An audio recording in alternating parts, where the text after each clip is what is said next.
Selamat datang kembali di channel saya. Kali ini kita akan melanjutkan penjelasan tentang CSS, terutama di bagian cara menggunakan eksternal CSS. Kemudian kita akan sedikit menyinggung tentang kelas atau ID, dan selanjutnya kita akan belajar juga bagaimana membuat navigasi suatu homepage HTML menggunakan list. Baik, kita mulai saja. Pertama kita buat dulu file HTML-nya.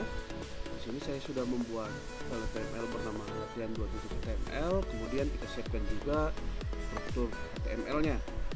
Nah, selain itu, karena kita akan membuat eksternal CSS, maka kita juga perlu membuat file eksternal CSS-nya. Maka kita bisa membuat dari file text, file kalau kita menggunakan Visual Studio Code, kemudian save dengan nama terserah kita. Di sini saya pakai namanya style, tapi ingat save-nya sebagai CSS, atau kalau menggunakan notepad biasa save sebagai style.css. Ingat save-nya jadi all files di sini ya. Baik, setelah filenya sudah ada, maka kita bisa membuat, misalnya kita buat dulu lah contoh di sini. Pada bodinya kita buat saja ada H1, ada buat tulisan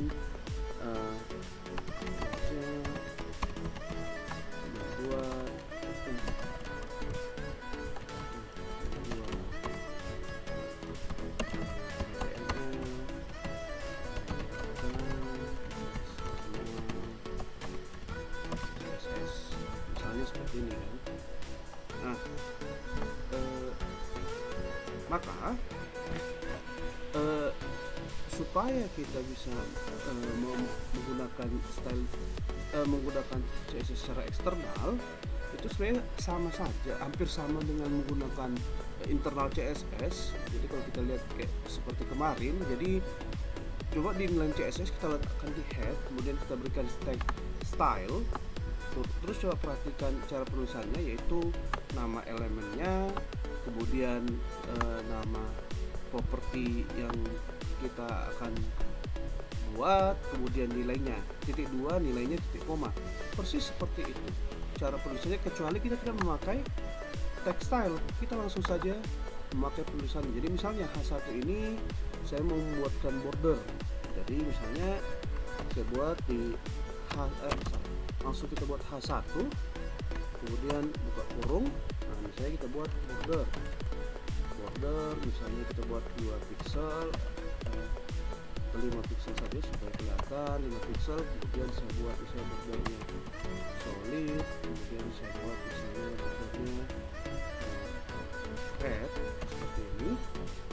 Nah, setelah kita buat seperti ini, kita perlu menghubungkan CSS-nya dengan HTML-nya. Bagaimana caranya? Kita perhatikan di bagian head, kita taruh di bagian head yaitu tag link. Nah, kemudian ada rel, nilainya itu style sheet. Ini berarti rel itu relasinya sebagai apa, kemudian linknya di mana diletakkan file CSS-nya. Di sini kita letakkan satu folder dengan file CSS-nya. Jadi saya letakkan di sini di satu folder dengan latihan dan style CSS-nya. Kemudian tadi linknya berarti style.css saja. Kita pakai href. Setelah jadi, sebentar. Baik, ini sudah jadi, kita save. Maka kita buka. Nah, kemudian jadi sudah ada bordernya, padahal CSS-nya kita tidak taruh di HTML, berarti sudah terhubung. Nah, atribut-atribut pada CSS, ada properti pada CSS ada macam-macam, dan rata-rata misalnya yang bisa kita pakai itu salah satu border. Nah, kemudian Misalnya ada juga bisa kita pakai, bisa kita buat pada body. Nah, body misalnya kita buat margin misalnya 50 pixel. Nah, margin ini apa? Jadi kalau kita save lalu kita lihat hasilnya, jadi bisa langsung kita refresh di sini.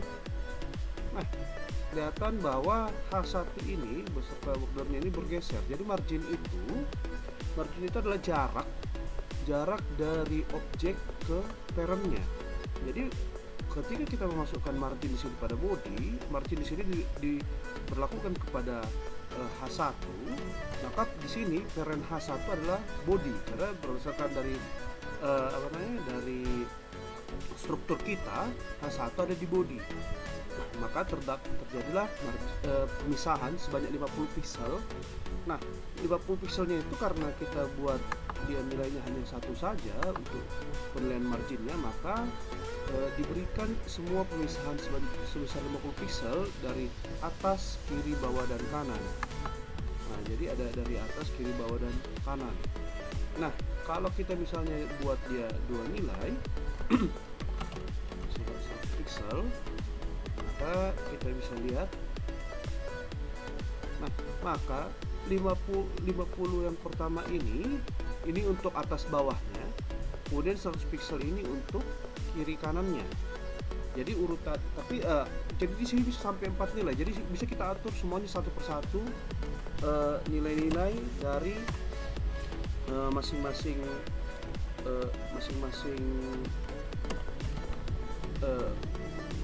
marginnya. Jadi masing-masing arah dari margin.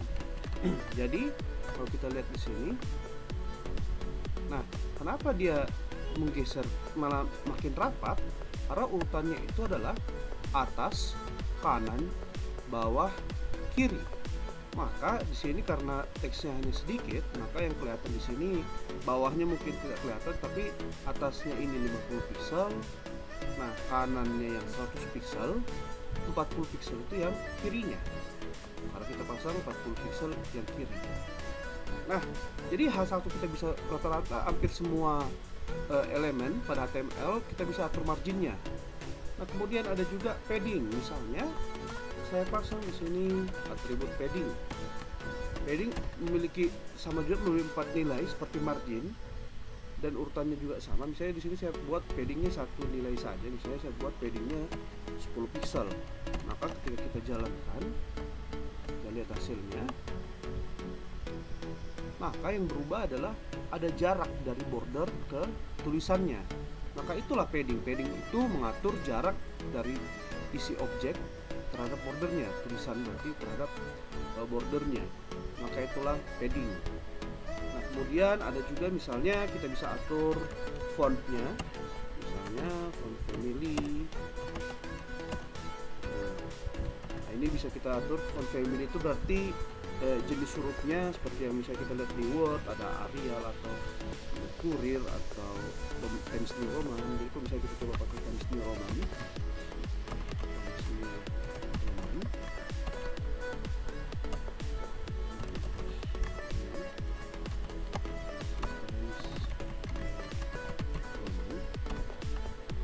Kita coba.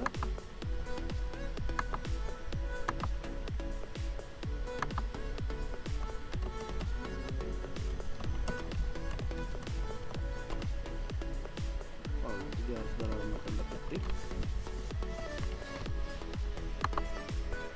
Oke, kita ini ini sudah pakai Times New Roman ya. Berarti kita coba pakai Arial.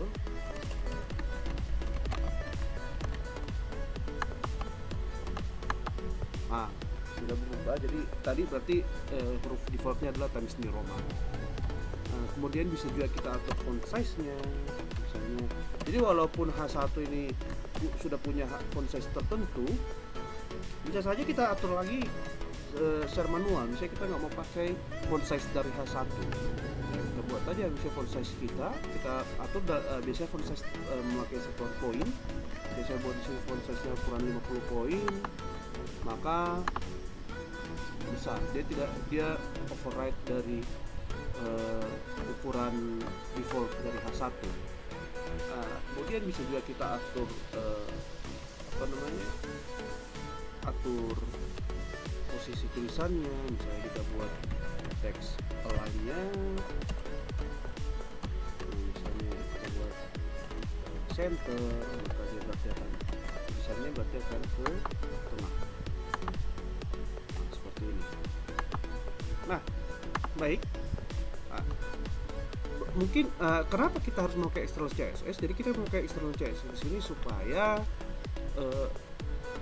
ketika kita membuat program HTML, membuat halaman HTML, lebih mudah memeriksa jika ada kesalahan, karena file CSS dan file HTML-nya kita pisah.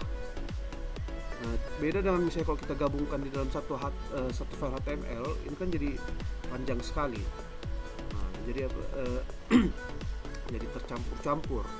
Maka itulah gunanya kita pakai external CSS. Tapi mungkin ada dari kita yang bertanya-tanya, kalau kemarin di internal dan inline CSS kita bisa mengatur satu persatu elemennya, walaupun jadi misalnya ada yang sama, bisa ada beberapa elemen kita pakai berkali-kali.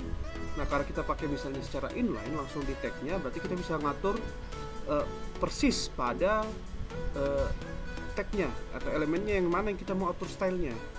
Nah, kalau misalnya kita pakai seperti ini kan berarti dimana misalnya kalau di sini kan kita atur elemen H1, jadi semua nanti elemen H1 yang memakai style ini, style.css ini, maka semuanya kan dipakaikan ininya, dipasangkan stylenya. Jadi kalau misalnya kita kopikan saja, kita buat lagi H1 lagi, maka kita save, maka jika kita jalankan, otomatis H1 yang di bawah persis akan diberikan style yang dalam CSS. Nah, bagaimana jika kita misalnya tidak mau melakukan itu? Misalnya saya membuat, misalnya ada di sini ada H1 misalnya beberapa kali.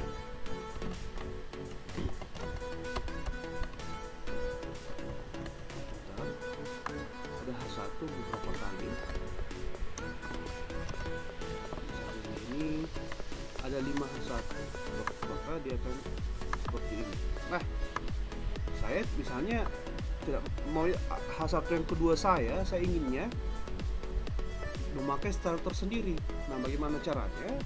Di sini kita bisa memakai kelas. Jadi di sini di H1-nya kita berikan dulu ya kelasnya, nama kelasnya. Misalnya di sini kita berikan namanya khusus. Nah, jadi di sini yang H1 yang khusus gitu kan stylenya. Nah, sehingga ketika kita memberikan kelas khusus ini, maka kita masukkan ID style CSS-nya. Gimana cara membuat style H1 yang dengan kelas khusus ini? Caranya seperti ini. Kita buat lagi, kita sebutkan lagi tetap nama elemennya, tapi kita ikuti dengan titik khusus seperti ini. Nah, ini berarti bahwa kelas khusus yang ada di H1 hanya yang itu yang akan dipengaruhi. Jadi sini saya misalnya saya pakai di sini misalnya saya akan membuatkan background color, colornya tersendiri. Saya bisa pakai dia blue seperti ini. Bisa dia tersendiri, maka ketika kita jalankan, nah hanya dia sendiri, tetapi dia tetap akan mengikuti yang sisanya. Dia tetap akan mengikuti yang H1 yang awalnya, yang jadi tapi ketika ada yang bertentangan, misalnya di sini saya buat font family, misalnya saya tidak mau di situ dia pakai Arial, tapi di sini saya pakai misalnya Courier New seperti ini, maka yang akan ditampilkan malah Courier New-nya, dia tidak akan mengikuti yang Arialnya. Nah, jadi dia tetap akan mengikuti yang lainnya, tapi jika ada sesuatu yang spesial pada H1 ini, bisa kita ubah saja dari sini, dari yang khususnya. Jadi tapi tapi kita harus ingat juga bahwa yang sisanya yang kita tidak ubah secara spesifik di kelas yang baru tadi, dia akan ikut dari yang style parentnya gitu, yang berarti parentnya di sini ya H1 secara keseluruhan. Nah, selain itu kita juga bisa buat ada yang namanya pseudo class. Jadi kita bisa buat juga seperti misalnya dia seperti kalau kita melakukan sesuatu pada, misalnya di sini kita pakai H1. Nah, di sini misalnya dia akan ada sesuatu yang lain yang akan terjadi. Jadi ada di sini di pseudo class ini kita ada memberikan status di situ. Nah, jadi misalnya pada H1 ini, H1 yang ketiga saya buat lagi kelas baru supaya nanti di pseudo classnya hanya di sini saja dia akan berlaku. Jadi saya buat lagi di sini spesial misalnya. Ini hanya untuk membedakan saja. Jadi saya buat di sini H1 spesial.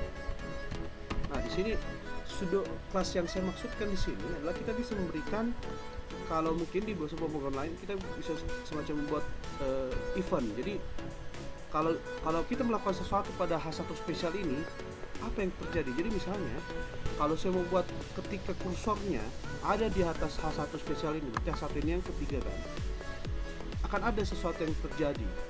Nah, misalnya saya buat di H1 titik spesial ini, caranya seperti ini. Kita berikan titik 2 terus hover di sini, berarti kursornya hover ada di atas objeknya berada gitu. Berarti di sini karena di sini H1 spesial over, berarti dia di atas H1 spesial. Misalnya saya buat di sini, dia backgroundnya tiba-tiba berubah, ada misalnya warna aqua di sini. Kemudian misalnya ada di sini ada juga atribut lain, misalnya di sini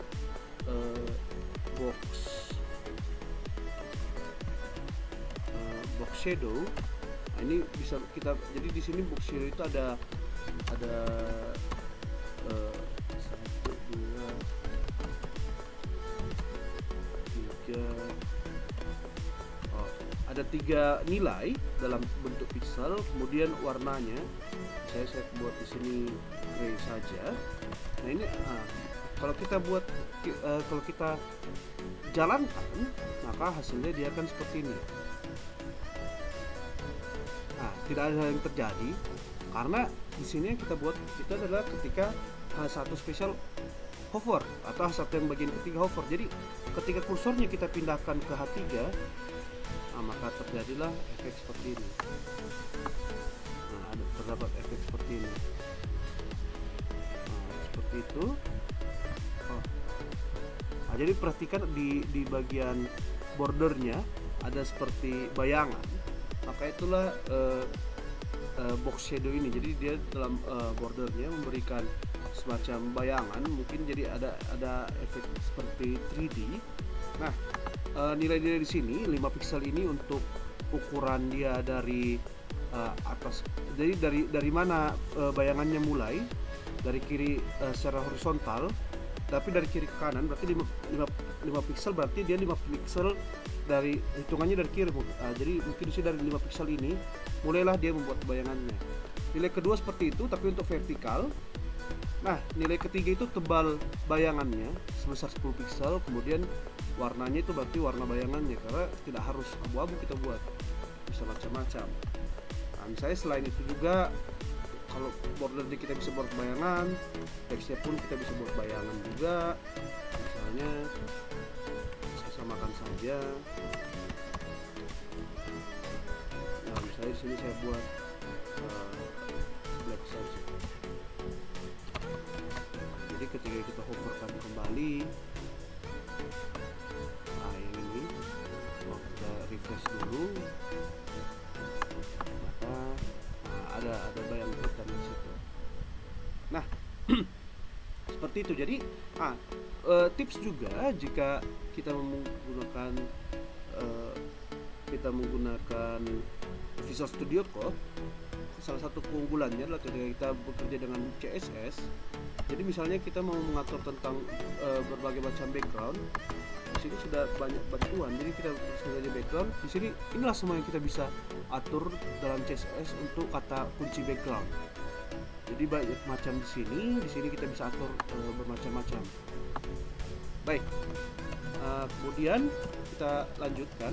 Jadi gimana kalau kita ingin membuat navigasi pada suatu halaman. Jadi navigasi itu bisa bentuknya terdapat, misalnya di atas ini terdapat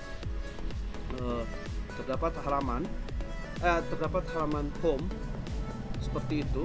Jadi bisa kita ada home, ada misalnya produk, ada about, dan macam-macam. Jadi kita buat suatu objek misalnya yang berfungsi untuk membedakan kita dari halaman satu ke halaman yang lainnya. Nah, misalnya kita akan buat halaman navigasi ada 4, misalnya kalau kita lihat di sini, misalnya kita akan buat home, produk, kontak, dan login. Nah, gimana caranya kita membuat buat navigasinya? Maka bisa kita buatkan list. Nah, jadi misalnya di sini saya kopikan saja dari contoh yang sudah pernah saya buat. Nah, jadi cara membuatnya adalah div ini tidak harus ada, tapi saya buat saja sebagai untuk membantu nanti dalam CSS. Nah, di sini yang penting di sini adalah kita di sini membuatnya. Jadi ada banyak cara, tapi di sini yang paling jamak digunakan kita buat jadi sebagai list. Nah, untuk membuat jadi sebagai list kita pakai tag UL gitu. Di sini UL di sini punya unordered list. Jadi di sini kita buat listnya yang tidak berurutan. Jadi nanti listnya yang akan muncul itu dia dalam bentuk bullet yang lingkar-lingkaran. Jadi kalau kita buatnya OL ordered list, dia muncul nanti 1, 2, 3, 4 dan seterusnya. Jadi kalau ini kita jalankan, maka tampilannya seperti ini. Seperti ini. Ada dia tidak berurutan tapi dia berbentuk daftar. Nah, kemudian bagaimana jika kita kemudian lagi, karena biasanya dalam navigasi itu mempunyai link untuk ke halaman lainnya, maka di sini untuk membuat link kita pakai href. Nah, sama seperti kayak link di head tadi yang untuk menghubungkan CSS. Hanya saja karena di sini kita belum punya halaman lainnya, maka kita di sini hrefnya kita kosongkan saja. Jadi kita berikan tanda hashtag di sini, artinya dia kosong seperti itu. Kita pakai tag a href seperti itu, tag a. Nah, kemudian ini kan biasanya kan bentuk home, bentuk navigasinya itu kan biasanya dari kiri ke kanan seperti itu kan, terus ada jarak-jaraknya. Nah, oleh karena itu mari kita stylekan di CSS. Jadi bisa kita buat di sini. Karena di sini kita buat dia di div class nav, berarti bisa kita buat di sini langsung saja titik nav gini untuk di kelasnya langsung. Nah, bisa kita buat stylenya itu seperti ini. Membuatnya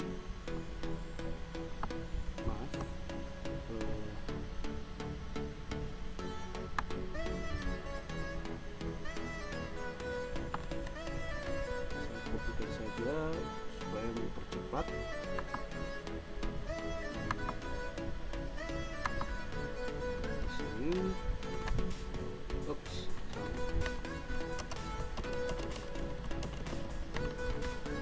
Ini. Nah, yang titik navnya ini, titik nav yang sendiri ini, dia maksudnya untuk secara keseluruhan, berarti kita atur background color dan height. Berarti semua yang pakai kelas nav akan diatur seperti ini stylenya. Heightnya berarti tinggi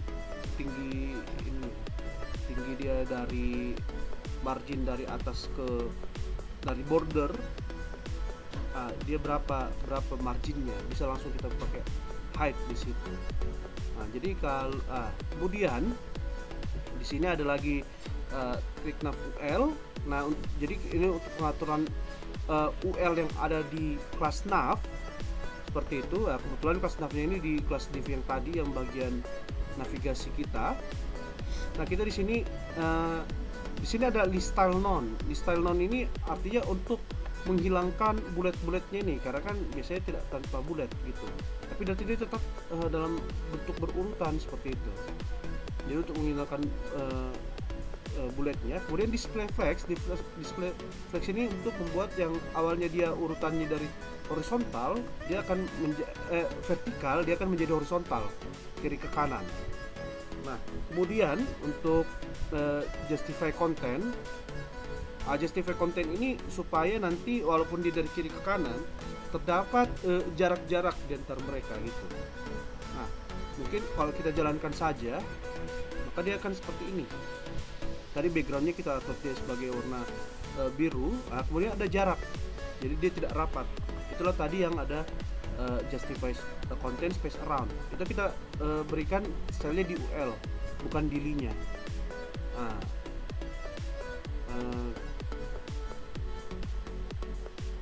oh sorry, tadi height-nya itu height untuk nav-nya itu adalah tinggi ininya, tinggi di kelas nav itu dia nanti buat tinggi yang dia buat ada berapa. Jadi kalau misalnya di sini kita ganti menjadi 100 pixel, maka yang background birunya akan berubah menjadi 100 pixel. Karena di nav itu yang kita berikan background adalah di nav-nya saja, jadi nav-nya yang berubah. Jadi tadi height-nya. Nah, di sini line height di sini dia mengatur